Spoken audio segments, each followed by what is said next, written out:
A woman casually jumped into what looked like a dirt pit. But the next second, she realized something was terribly wrong. This wasn't just any pit, it was a massive footprint. Everyone stood in shock, wondering, what kind of creature could have left something like this? To uncover the truth, Marie quickly went to ask the nearby residents what had happened. She learned that just 3 hours earlier, a terrifying roar had erupted from the town's mining tunnel. People panicked and rushed outside, but sadly, many never made it out alive. An elderly couple living nearby had also felt the ground shaking.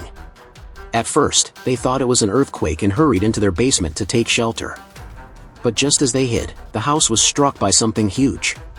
They stayed silent, trembling in fear, until the rumbling outside finally stopped. When they dared to peek out, their home was nothing but rubble. Even worse, a massive footprint lay nearby.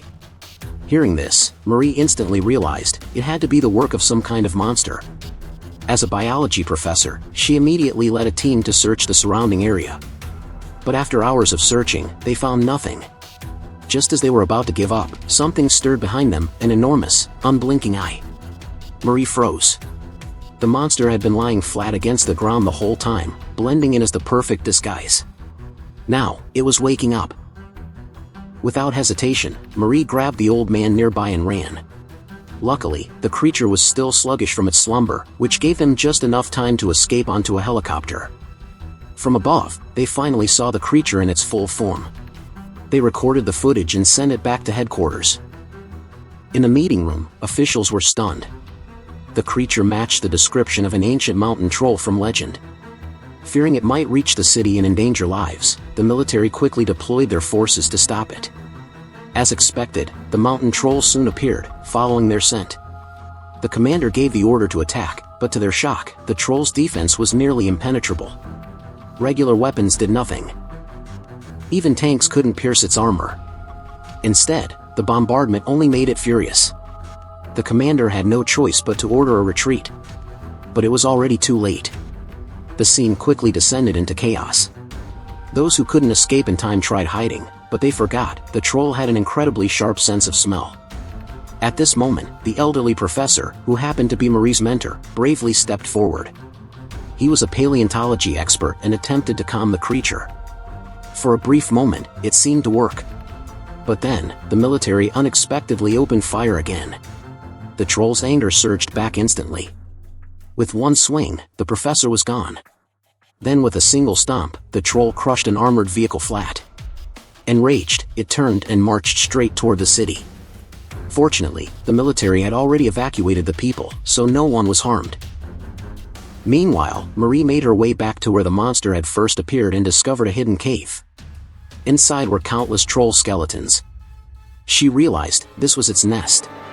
What's more, she noticed the bones reacted badly to ultraviolet light. That gave her an idea. She took one of the skulls and asked the military to set up UV lamps in the city square. The plan was to lure the troll into the trap. But on the way, disaster struck. The skull fell off her vehicle. The troll picked it up, clutching it in its hands, and let out a sorrowful cry. For the first time, it saw its reflection in a glass window. But as it reached out, the glass shattered, and the skull slipped from its grip, breaking into pieces on the ground. The troll roared in grief and anger. Terrified, Marie hit reverse, desperate to escape before it crushed her. But the creature wasn't about to let her go so easily. Even though she sped away, the troll caught up, smashing a bridge in half with one strike. Marie floored the gas pedal, leading it into the ambush site. At the last possible moment, she leapt out of her car. Blinded by rage, the troll charged straight in. Just as it was about to catch her, the sound of car horns all around distracted it. Her team pulled Marie to safety. Surrounded on all sides, the troll had nowhere to go. The commander gave the signal, and the UV lamps switched on. The troll shrieked in agony, its strength fading instantly. Soldiers cheered as the creature lost all ability to fight. But Marie felt a sudden wave of pity. Without hesitation, she ran over and shut off the power. The lamps went dark, and the troll finally caught its breath. Marie stood at its feet and urged it to return to its home. The creature seemed to understand, but it was too late. As the first rays of sunrise broke over the horizon, the troll's body began to dissolve rapidly. Within a minute, it collapsed to the ground, the light fading from its eyes. The monster was gone. The crisis was finally over. Thanks for watching. And see you in the next video.